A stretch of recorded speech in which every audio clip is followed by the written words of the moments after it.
Alors bonjour à toutes et à tous, bienvenue sur dailyfx.fr, bienvenue à l'émission Wall Street Insider, Vincent Gann pour vous retrouver cet après-midi. Nicolas Chéron, vous le retrouverez demain pour le morning meeting, est occupé aujourd'hui. Alors, concrètement, on a déjà fait un bon tour d'horizon ce matin, certaines choses se sont confirmées. Nous avons pris connaissance à 14h15 des chiffres du marché du travail aux États-Unis relevés par l'ADP. Bon, c'est quand même solide, hein. L'économie US a encore créé plus de 200 000 emplois, c'est le solde net.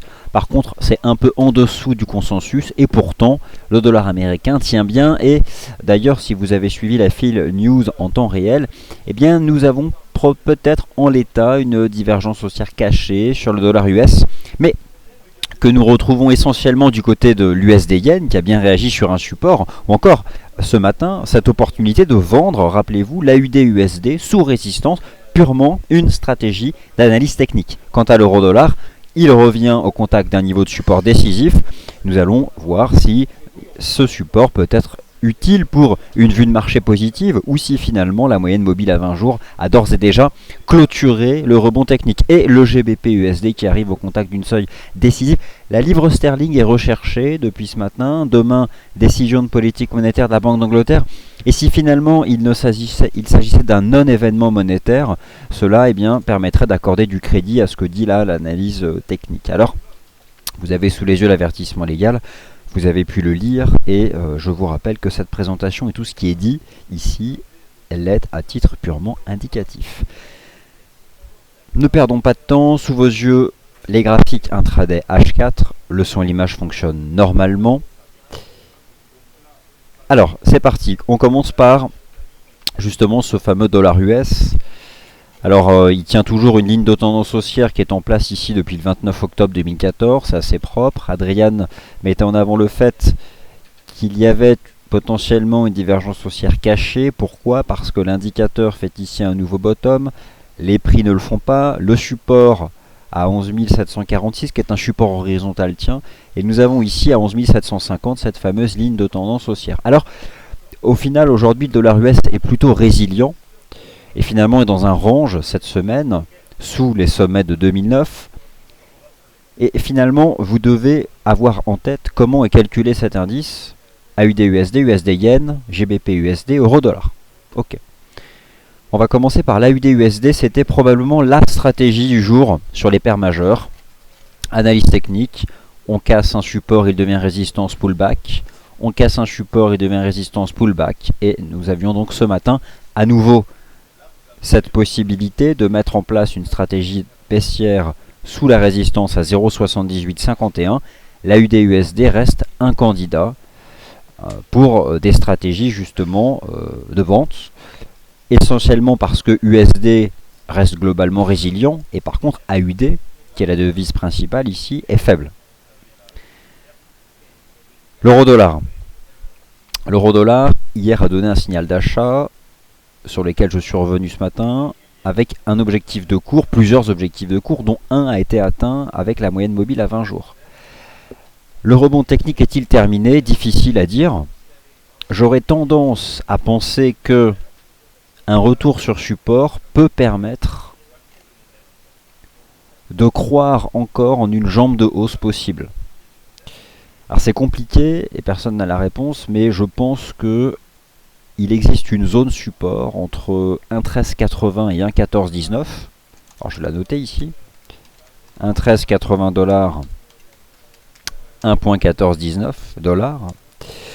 Et finalement, du point de vue du money management, pour envisager une nouvelle jambe de progression, pourquoi pas ici la mettre à disposition pour une vue de marché haussière. Bon, en l'état, j'envisageais hier justement de rejoindre cet objectif, on revient là, mais je trouve qu'au final l'euro-dollar, il y a encore une majorité de vendeurs. Vous connaissez les chiffres de positionnement des traders particuliers ici sur cette paire de devises. Vous connaissez aussi le principe de la théorie des réservoirs, et lorsque le réservoir des vendeurs est rempli, elle ne peut que se vider. En tout cas, je pense que nous pouvons toujours exploiter l'intervalle 1,1380, 1,1419 pour une stratégie positive. J'abandonnerai complètement cette vue de marché si le support cède ici sur le RSI. Si le support cède sur le RSI sur la base du donné 4 heures, j'abandonnerai complètement cette vue de marché haussière. La UD-USD, c'était sans appel, c'était ce matin. Le GBP-AUD, nous l'avons vu ensemble ce matin avec test réussi de cette ligne de tendance haussière, ça relance. Le GBP est recherché, mais regardez le GBP CAD, c'était vraiment parfait. C'était ce matin, j'accorde beaucoup d'importance aux clôtures 4 heures. Et voici le chandelier 4 heures de 11 heures. Je vous rappelle que les clôtures 4 heures ici sur cette plateforme, 7 heures, 11 heures, 15 heures, 19 heures, CET, heure de Paris. Qu'avons-nous identifié ce matin en l'état dans le morning meeting? Cette clôture 4 heures ici, tout simplement une cassure d'une ligne de tendance, débordement d'un niveau de prix horizontal, potentiellement une résolution haussière d'une structure de court terme en biseau descendant, et enfin réaction sur un niveau de support sur l'indicateur technique RSI.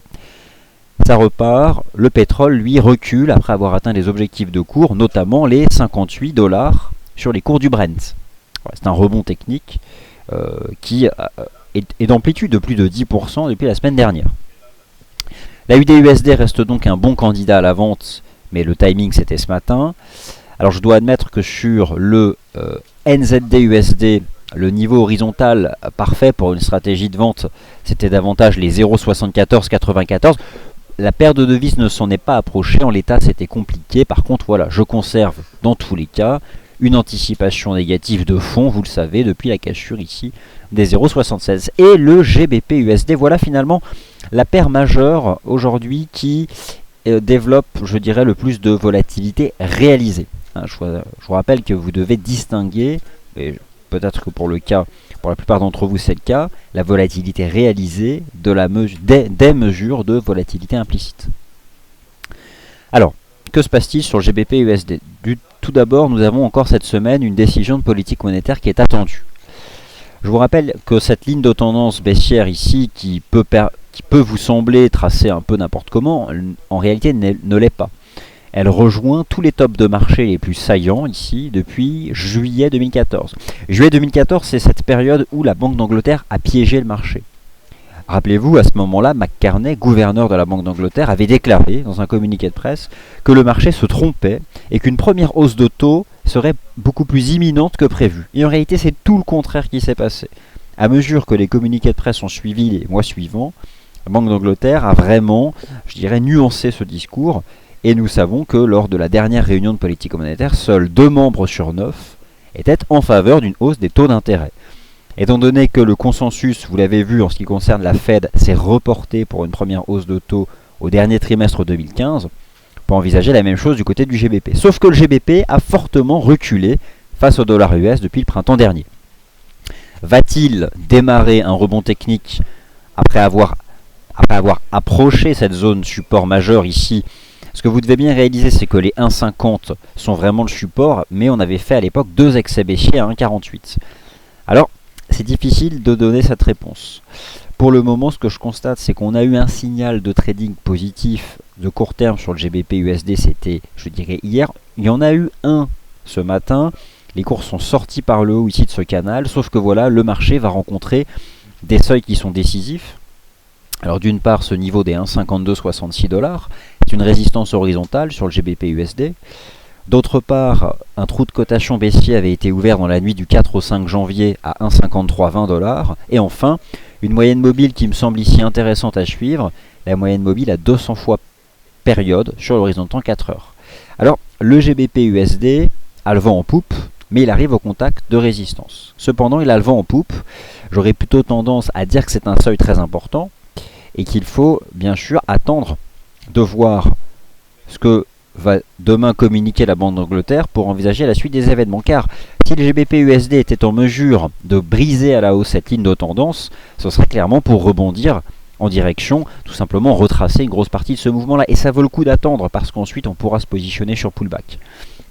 Il y a tout à fait la possibilité de voir demain le GBP-USD échouer sous cette résistance. Donc vraiment c'est une paire de devises qui est à la croisée des chemins et sur laquelle il convient d'être très prudent.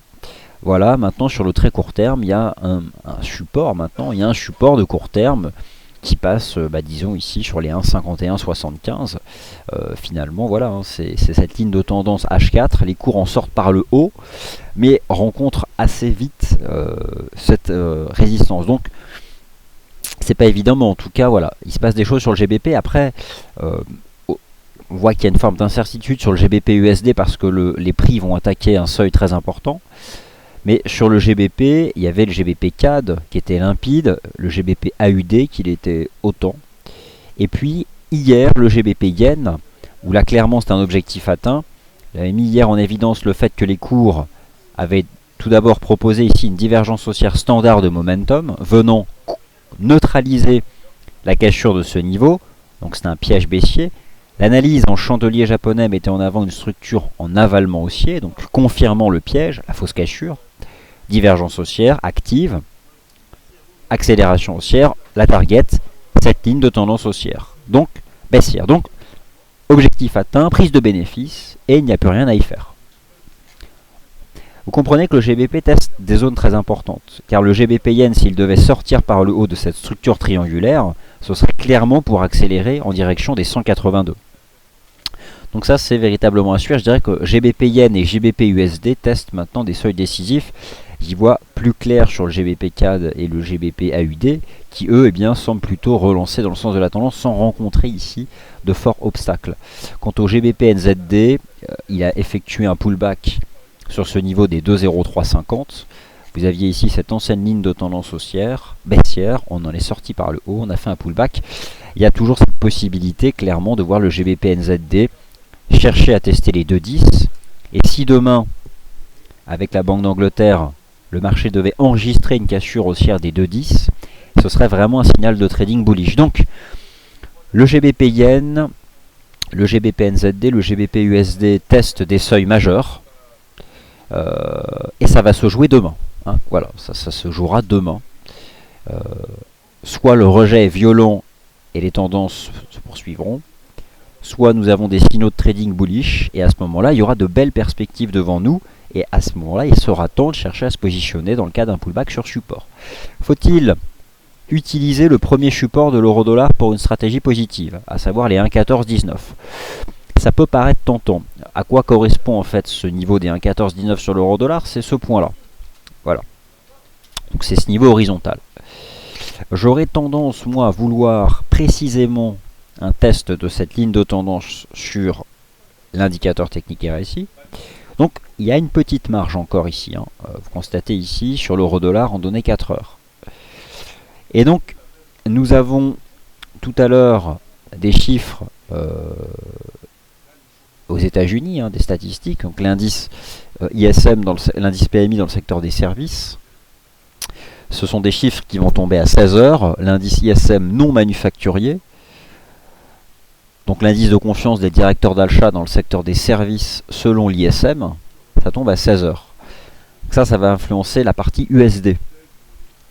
Et à ce moment-là, je me dis que si ce chiffre devait être convenable ou plutôt positif, j'exploiterais bien, disons, un test de ce niveau ici, de cette ligne de tendance et de ce niveau des 1,1361, finalement, des incursions entre...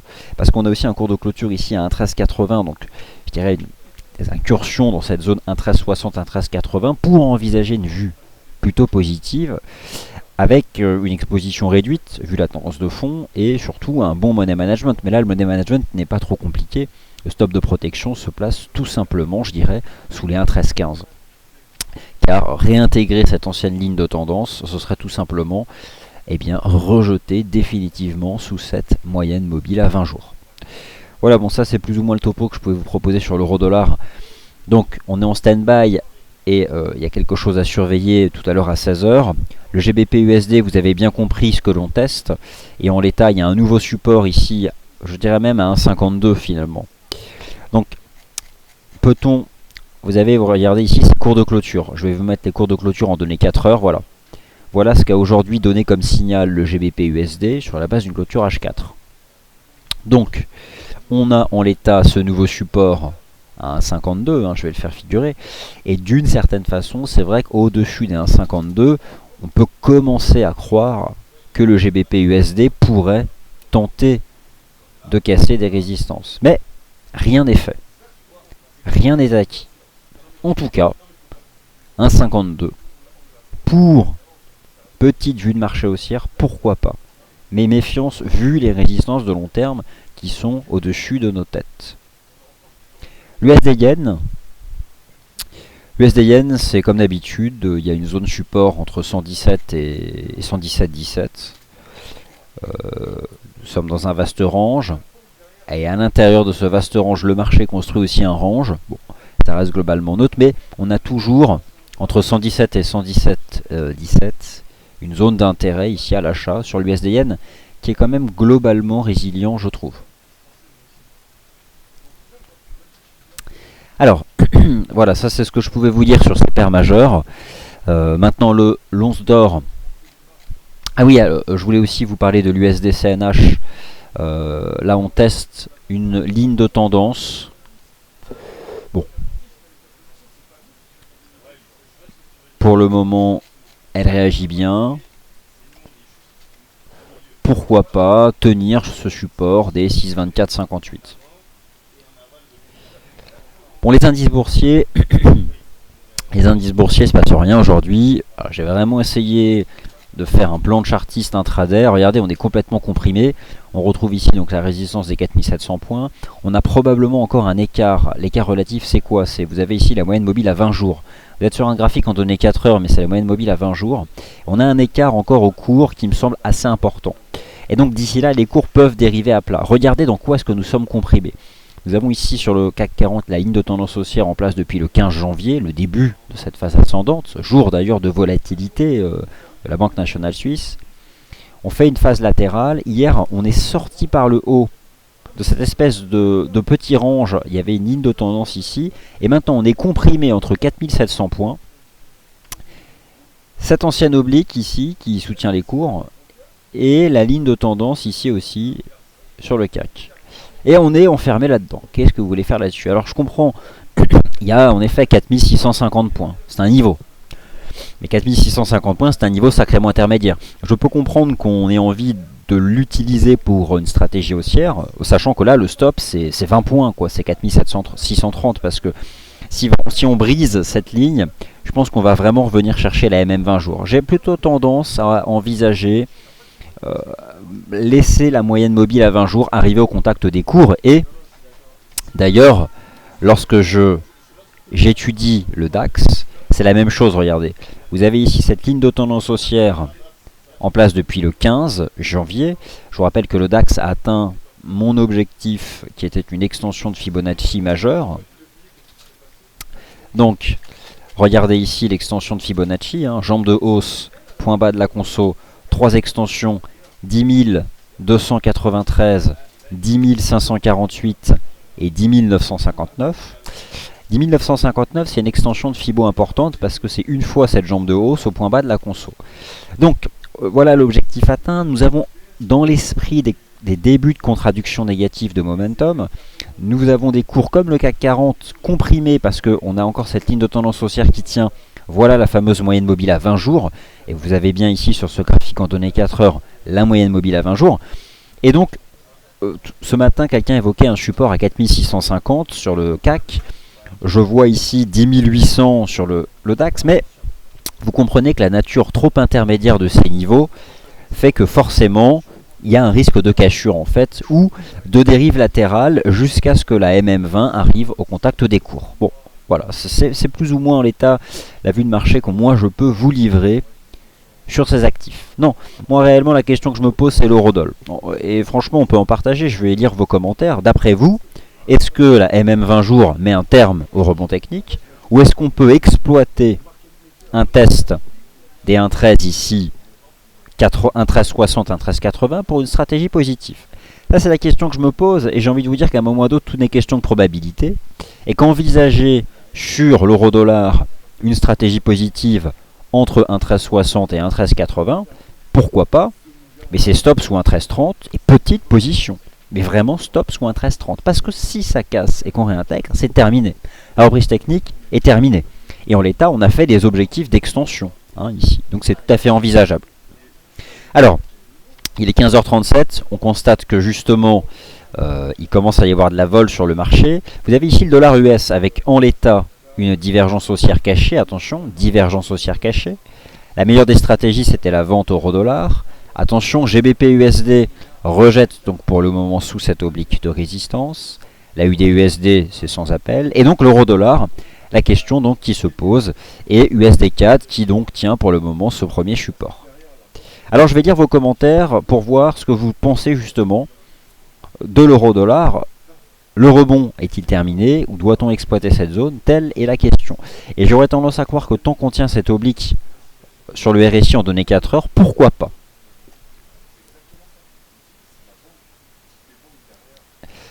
Alors Patoche, question sur l'action FXCM. Alors naturellement, je ne m'exprimerai pas sur le titre FXCM. Bonjour Clément, alors il y a eu ce matin une volatilité réalisée de quelques dizaines de pips sur le dollar australien. Je n'ai pas d'explication en l'état, vous le voyez ici, c'est cette mèche. Au final, d'un point de vue chartiste, c'était plutôt pas mal, puisqu'on est tout simplement revenu tester cette ligne de tendance. Mais je n'ai pas d'explication, ça peut être une grosse position qui a été débouclée, quelque chose. En tout cas, ça s'est essentiellement passé du côté du dollar australien, ça a duré quelques instants. Ça m'a plutôt fait penser à une position de trading institutionnel, plus qu'autre chose. Parce que ça a vraiment duré un instant. Donc je pense que c'est ce qu'on appelle un fat finger, c'est une position de trading qui a été débouclée. J'envisage davantage les choses de cette façon.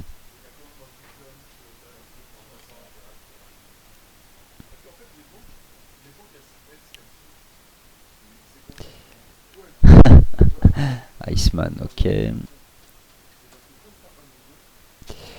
Alors pourquoi la devise NZD la plus forte depuis 24 heures? Alors la nuit dernière ont été publiés des chiffres en Nouvelle-Zélande, des chiffres du marché du travail. Alors il faut regarder la structure, il me semble que du côté des créations d'emplois, c'était pas extrêmement décevant. Ça n'a duré qu'un temps, puisque si vous prenez par exemple le GBP NZD, on a pu constater déjà un rebond sur support. Bon, quant au NZD USD, on a eu en effet un rebond technique, et finalement en fait la toute première résistance elle est ici. Regardez, si je prends les cours de clôture, le cours de clôture H4 il est là. Vous voyez, c'est ce point bas, c'est la partie basse de ce corps ici, en données 4 heures. Donc, si je le positionne, le voici. Là, vous avez le cours de clôture en données 4 heures.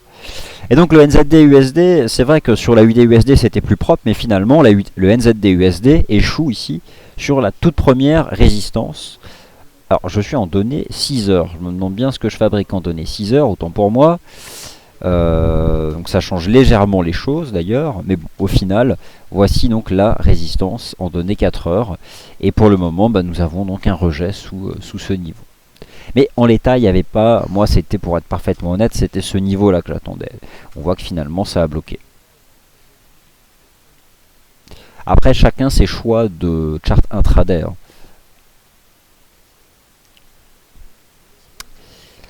Alors, un commentaire sur les chiffres de l'ADP. Écoutez, les chiffres de l'ADP sont en dessous du consensus, mais c'est quand même globalement solide. Vous savez, créer plus de 200 000 emplois, c'est tout à fait intéressant. Après, vous prenez le dollar US depuis le début de la semaine, c'est un range. C'est-à-dire que on a une compression.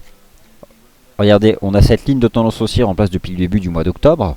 Donc pour l'instant, le dollar américain tient cette ligne de tendance haussière. Et c'est essentiellement parce que la UD-USD, vous avez le NZD-USD, l'USD Yen qui tient un support. Voilà. Et nous avons donc au-dessus de nos têtes ces sommets de l'année 2009 à 11 854. Donc il y a une compression et je pense que la sortie de cette compression dépendra du rapport officiel. Donc ce n'est pas aujourd'hui, c'est vendredi, le rapport NFP. Bon, l'once d'or, nous avons là aussi une situation de compression, à savoir entre le support à 1255 $ et cette ligne de tendance baissière. Les cours ont tenté hier d'enregistrer une cassure haussière sur la base d'un cours de clôture, ça n'a pas marché. J'ai toujours plutôt un biais positif au-dessus des 1255 $. Voilà.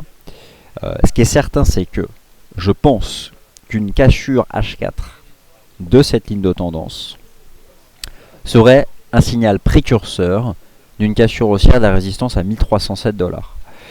Ce qui invaliderait complètement cette vue de marché serait de voir l'once d'or sortir par le bas et casser le support à 1255. Mais pour le moment, ce niveau de support, il tient le choc.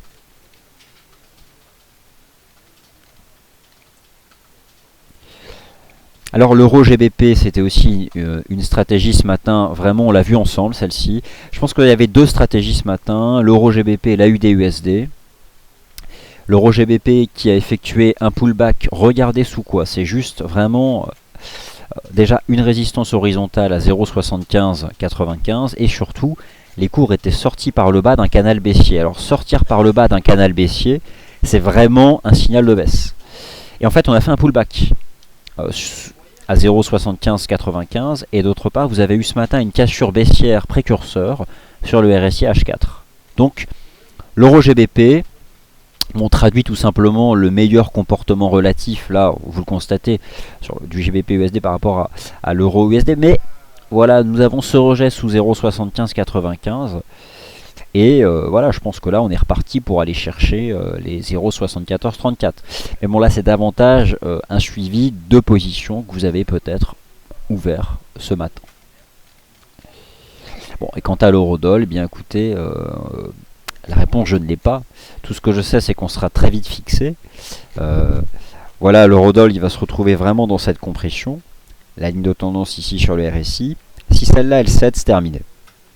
Alors, clôture H4 c'est 19 h la prochaine. Donc malheureusement, pour agir, il va falloir agir avant et donc limiter le levier. Mais disons que 1,1380, regardez, c'est ce point de clôture là, 1,1379, 1,1360.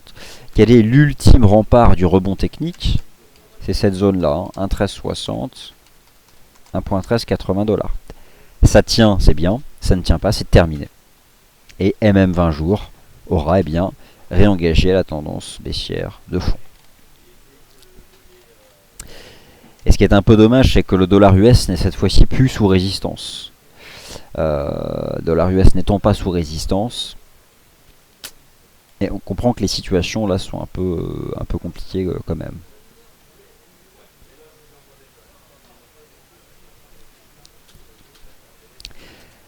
Et donc l'euro GBP, je pense même qu'il peut rejoindre 0,7250, mais ça c'est plus des anticipations.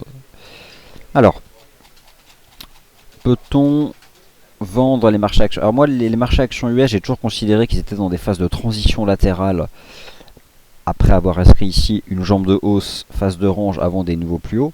C'est notamment ce que je vous montrais ici sur le Nasdaq 100 depuis 2 semaines environ. Donc j'avais plutôt tendance à m'intéresser au niveau de support. Maintenant, où en sont ces paires de devises sur le très court terme, ces indices boursiers, pardon, autant pour moi, sur le très court terme. Lorsque je prends un graphique ici en données 4 heures du Dow Jones, alors attendez, je vais attraper une ligne de tendance. On va vraiment essayer de l'attraper. Est-ce qu'on a réellement testé la partie haute?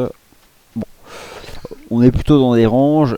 J'aurais tendance là, non, à ne pas adopter de stratégie de vente. Donc non. Non, parce que je suis pas certain qu'on ait réellement au-dessus de nos têtes tout de suite, dans l'immédiat, une résistance plus solide. Je m'y intéresse plutôt au contact de niveau de support. Et je pense que le SP500 est en mesure sur le court terme de rejoindre les 2068. Et ce, tant qu'il se maintiendra au-dessus de ce niveau de support ici, que le marché a créé hier à 2025 points. 2025 points qui finalement peut être vu comme une espèce de médiane horizontale du range du SP500 depuis le milieu du mois de décembre. Donc j'aurais tendance à plutôt penser que nous pouvons aller chercher des niveaux encore un peu plus hauts.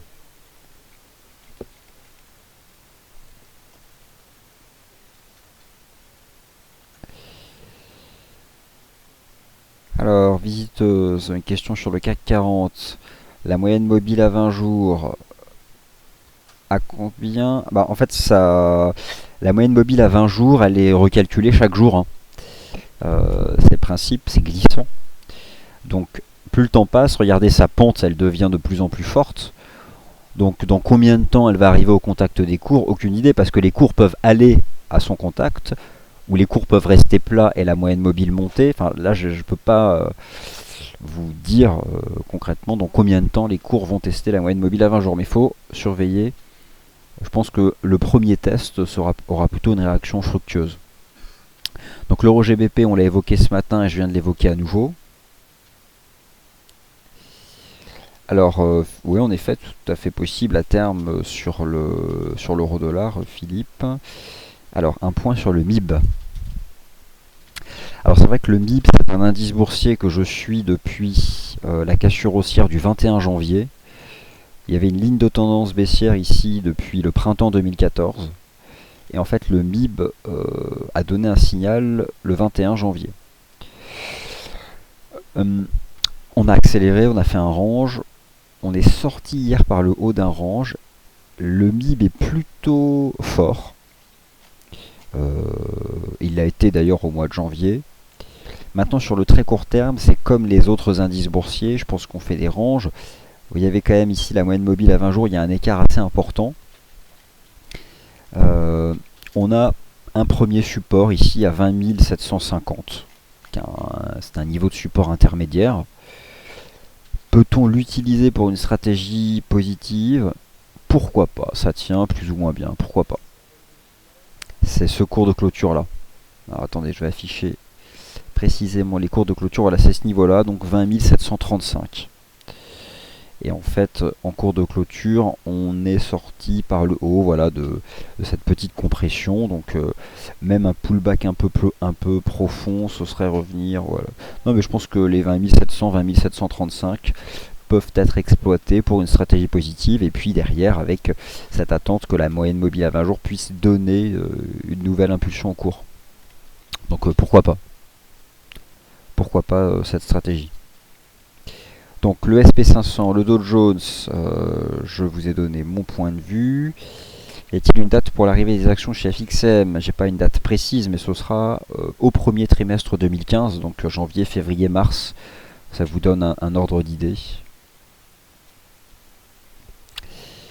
Donc Dominique, voilà le dollar australien, nous en avons parlé et je pense que c'est une position de trading. Ça a duré quelques secondes, donc je pense pas qu'on puisse rattacher ça à un événement fondamental, surtout à cette heure-là. C'est plutôt pendant la nuit française, mais ça a duré quelques instants ce matin. Il y a eu une vol de quelques secondes sur la UD, mais étant donné que la tendance de fond a repris rapidement, je pense que ça peut être une position de marché.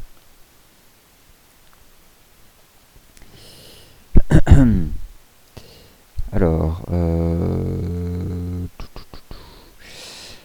Fabrice, quelle influence a eu la mèche à 1,1534 sur le positionnement des traders particuliers sur l'euro-dollar? Alors vous avez un article sur notre site, en page d'accueil de notre site, qui revient justement sur les chiffres de positionnement donc, de nos clients, suite justement à un test de la moyenne mobile à 20 jours. Cet article qui se trouve sur le site, et vous l'avez ici sous les yeux, vous dit quoi? Que 33% des traders particuliers de FXM sont à l'achat, ce qui signifie qu'il y a donc 67% de vendeurs. 67% de vendeurs. Voilà, il y en avait 66% hier, donc le rebond technique est vendu plutôt. Voilà, la compression maintenant ça va être entre 1,1360 et la moyenne mobile à 20 jours. Si on en sort par le bas, le rebond est terminé. Si les cours un jour parviennent à s'affranchir de la moyenne mobile à 20 jours, ce sera terminé. Alors pour les données du SSI, les voici. Vous avez un article sur notre site qui les reprend. Donc vous voyez que c'est encore publié. Je vous le poste ici dans la file commentaire. Le voici. Et le lien vers cet article. Voilà, sur l'euro-dollar, c'est un article qui vous a été proposé ce matin donc sur notre site.